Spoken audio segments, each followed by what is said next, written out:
औज़ुबिल्लाहिमिनश्शैतानिर्रजीम बिस्मिल्लाहिर्रहमानिर्रहीम। यार इस book the last days of United Pakistan का हल्का फुल्का सा रिव्यू देने की कोशिश करूँगा। इसके जो ऑथर हैं वो जे.डब्ल्यू चौधरी हैं, जो कि पॉलिटिकल साइंटिस्ट भी रहे हैं और डिप्लोमेट भी रहे हैं। बेसिकली वो बांग्लादेश से थे। तो इस बुक को हम 3 जो हिस्से हैं ना उसमें डिवाइड करते हैं। एक अयूब खान का इरा, एक याह्या का इरा और एक जो 1970 के इलेक्शंस के बाद का पाकिस्तान था उसका इरा। अयूब खान का जो इरा था वो शुरू होता है 1958 से, और 1958 तक जो पाकिस्तान है उसमें ना कोई अवाम की तरफ से रिप्रेजेंटेटिव आया असेंबली में, ना अवाम को ये मौका दिया गया कि वो अपनी उमंगों का इजहार कर सकते।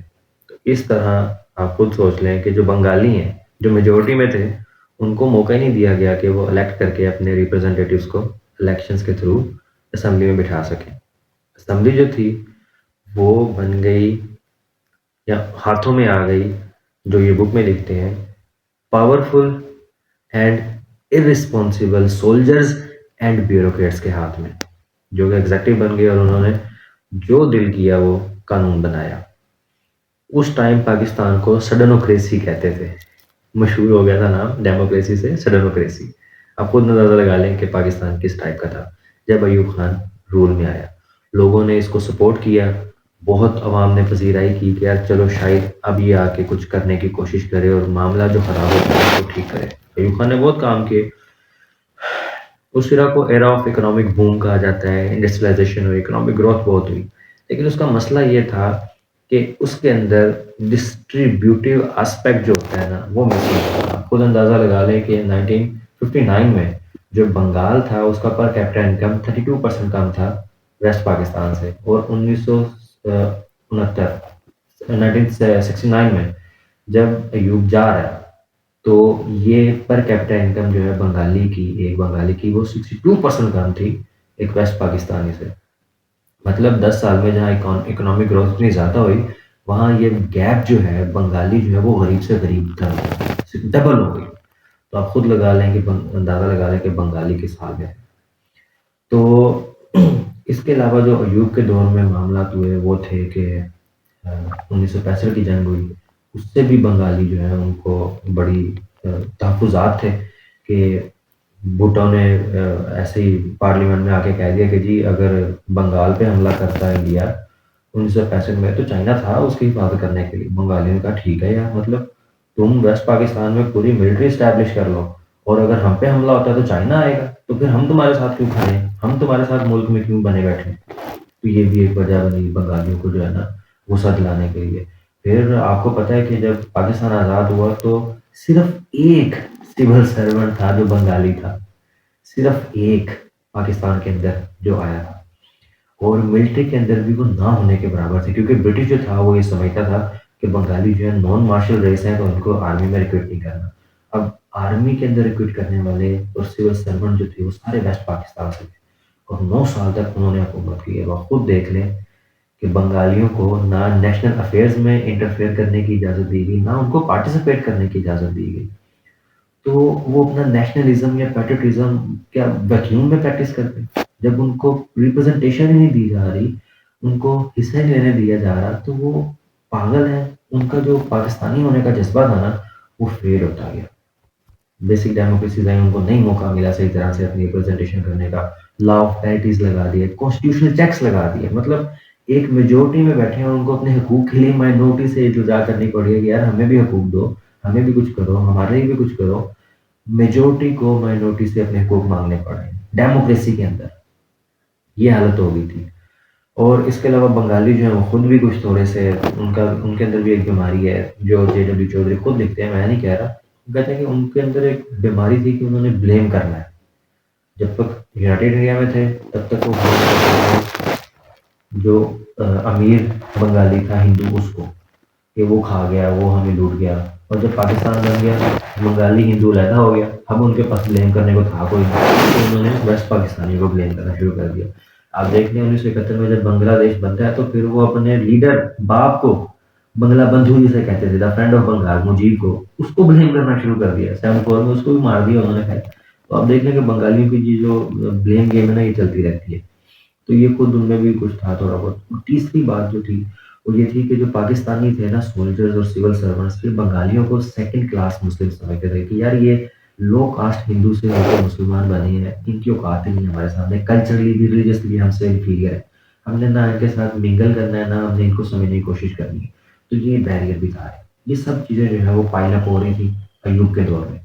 उसको समझ आ रही होती है कि अब मामला जो है उसके हाथ से निकल रहे हैं। तो वो याह्या को कहता है कि आजा भाई मेरी जगह तू ले ले। याह्या कहता है कि भैया आप कंटिन्यू करें, आप क्यों इस तरफ मेरे सर पे क्यों मुसलत करना चाह रहे हैं। तो अय्यूब के ये अल्फाज है इस बुक में जो लिखते हैं कि I can not preside over the destruction of my country.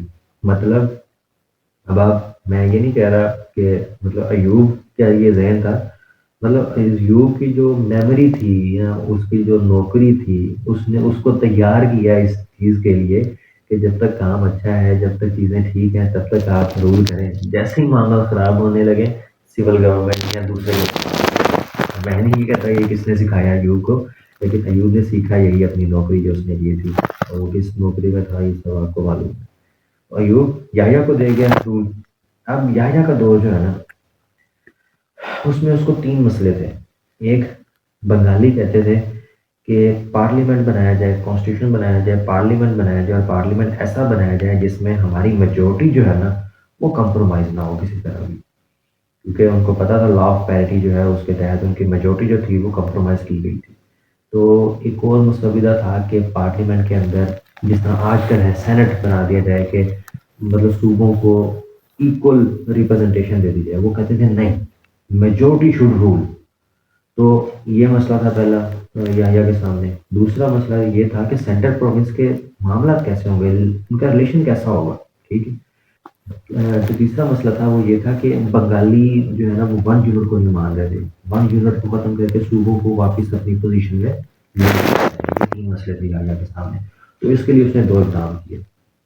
आते ही उसने जो कहा कि सेंट्रल सेक्रेटरी होती थी सबसे बड़ी सीट, जो आजकल प्रिंसिपल सेक्रेटरीज हैं, सेंट्रल सेक्रेटरी होते थे उस टाइम। उसने उन 6 की 6 सेंट्रल सेक्रेटरीज की सीटों पर बंगाली लगा दिए। उनको थोड़ा मतलब ईज़ी करने के लिए कि यार ये सीटें आपको दी। उसके बाद उसने कहा कि जो भी सीनियर पोस्ट खाली होती है उस पे बंगाली को लगाओ। जो सीनियरिटी का जो कंसेप्ट है या सीनियरिटी की जो चेन है उसको बाईपास भी करना पड़े तो बंगाली को लगाओ, वेस्ट पाकिस्तानी को छोड़ो। उसने कोटा बढ़ा दिया गवर्नमेंट सर्विसेज में बंगालियों का। फौज के अंदर बंगालियों का कोटा डबल कर दिया उसने। ठीक है, ये सब वो कर रहा था बंगालियों को कंपनसेट करने के लिए, एडजस्ट करने के लिए, उन्हें फील कराने के लिए कि तुम पाकिस्तानी हो, पाकिस्तान तुम्हारा है, ठीक है, ताकि उनकी ग्रीवेंसेस जो है वो कम हो गए।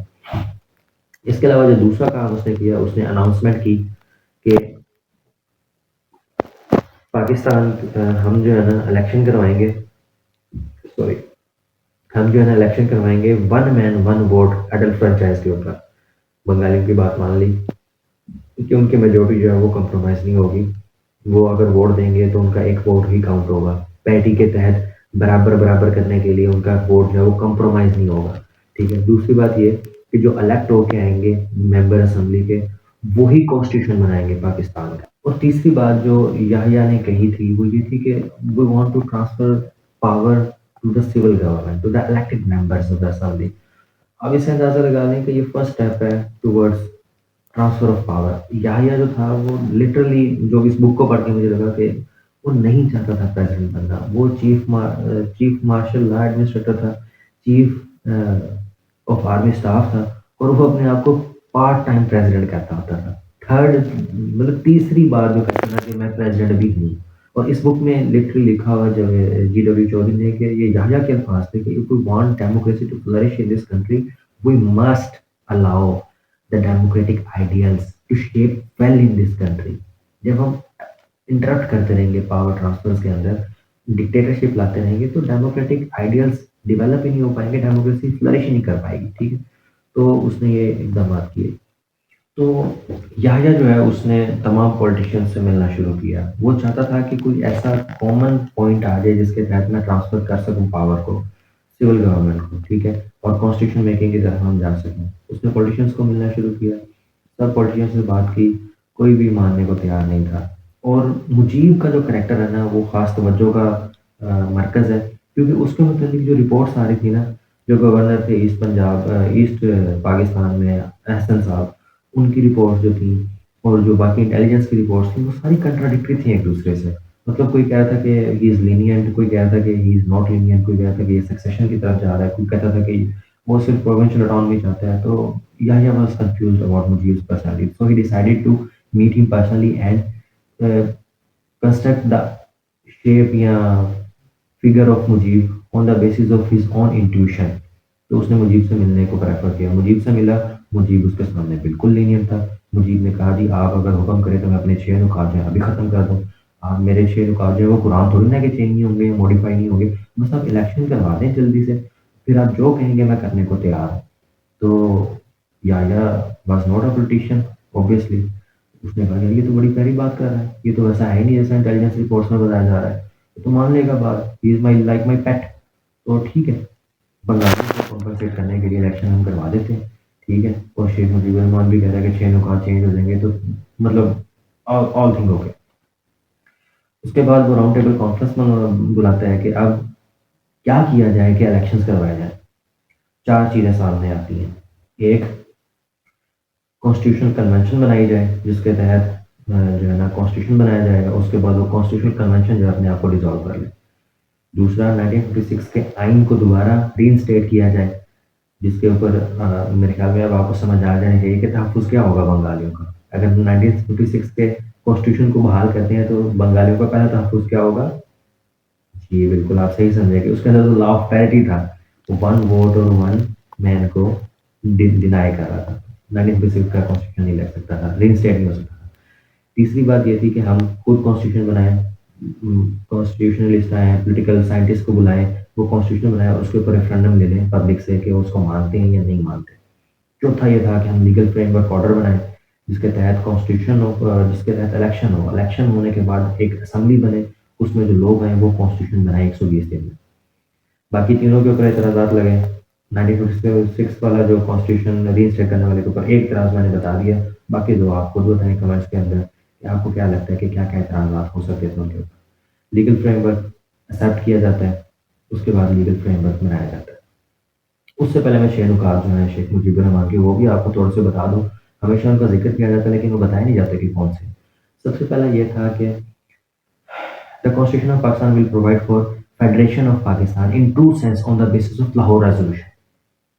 ठीक है, लाहौर रेज़ोल्यूशन के अंदर ये कायदा ने कहा था कि इंडिया के अंदर मुस्लिम स्टेट्स बनेंगी, स्टेट्स, ठीक है। ये मद्रास सेशन था 1941 का जिसके अंदर कायदा ने फिर तरदीद की थी कि but I meant in 1940 was Muslim state. तो मुजीबुर रहमान जो था ये 40 वाली लेके चल रहा था कि मुस्लिम स्टेट्स बनेगी, ठीक है, इन ट्रू सेंस। अच्छा, दूसरी बात जो कह रहा था वो ये था कि सेंटर के पास सिर्फ डिफेंस और फॉरेन अफेयर्स होंगे। तीसरी बात वो कह रहा था कि इजीली कन्वर्टेबल 2 करेंसीज़ होंगी मुल्क की। रिज़र्व बैंक अलहदा होगा इस पाकिस्तान का, फिस्कल पॉलिसी अलहदा होगी, मॉनेटरी पॉलिसी अलहदा होगी, ठीक है। उसके बाद चौथा पॉइंट जो था वो कहता था कि टैक्सेशन जो है ना वो फेडरेटिंग यूनिट का मसला है, responsibility and authority of the federating units.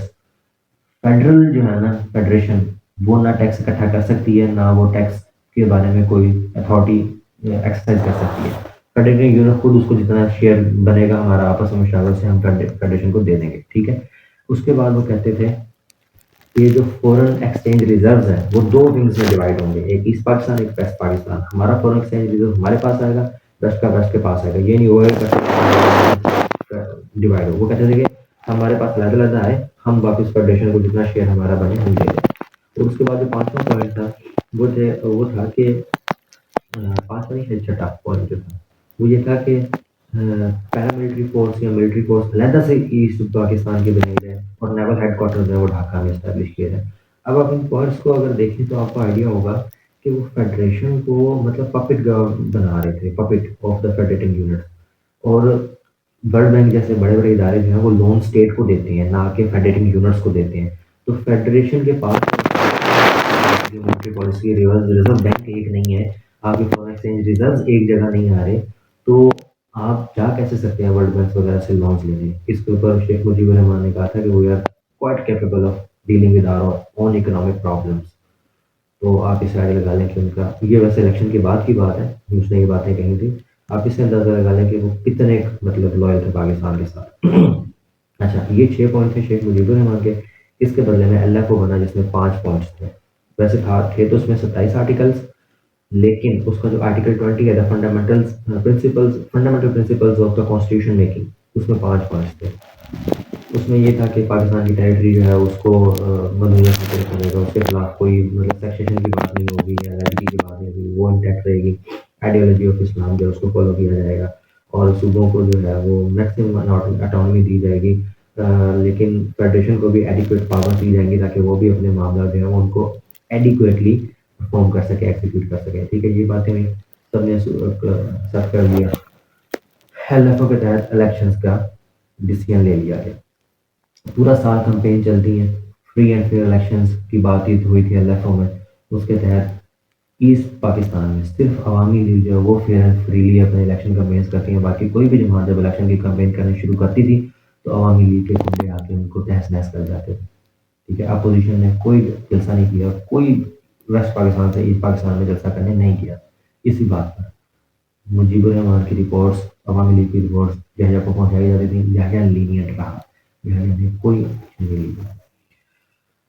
अगस्त के अंदर फ्लड्स आते हैं ईस्ट पाकिस्तान के अंदर, नवंबर के अंदर साइक्लोन आता है। जो भाषानी साहब है, मौलाना भाषानी, वो कहते हैं कि food before vote, election delay करो। Yahya was too eager to transfer power to the civil government, कि उसने कहा कि इलेक्शन डिले नहीं होंगे, मैं पावर ट्रांसफर करना चाहता हूँ, मुझे नहीं चाहिए। उसने दिसंबर में वादा किया था इलेक्शन करवाने का, दिसंबर में ही इलेक्शन होते हैं 1970 में। रिजल्ट आपके सामने है। यहीं से हमारा तीसरा चैप्टर शुरू होता है कि 1970 के इलेक्शन के बाद का पाकिस्तान। दिसंबर 17 को शायद इलेक्शन होते हैं। उसके बाद जो होता है ये डिसाइड होता है कि 3 मार्च को असेंबली मिलेगी।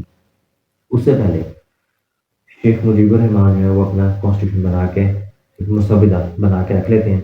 यहाँ जाता है उससे मिलने, उससे कहता है कि मुझे कॉन्स्टिट्यूशन दिखाओ, तो वो कहता है कि I am not bound to show you the constitution before the assembly meets.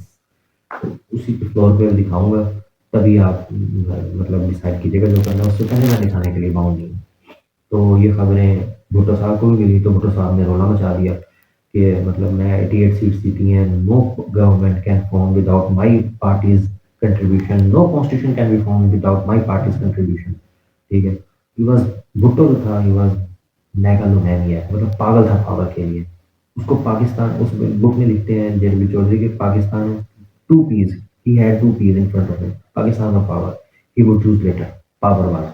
उसको पावर चाहिए, जैसे मर्जी दे देते हैं, पाकिस्तान टूटता टूट जाए, उसे पावर चाहिए थी भुट्टो को। ठीक है, that was his contribution towards the integrity of territorial integrity of Pakistan.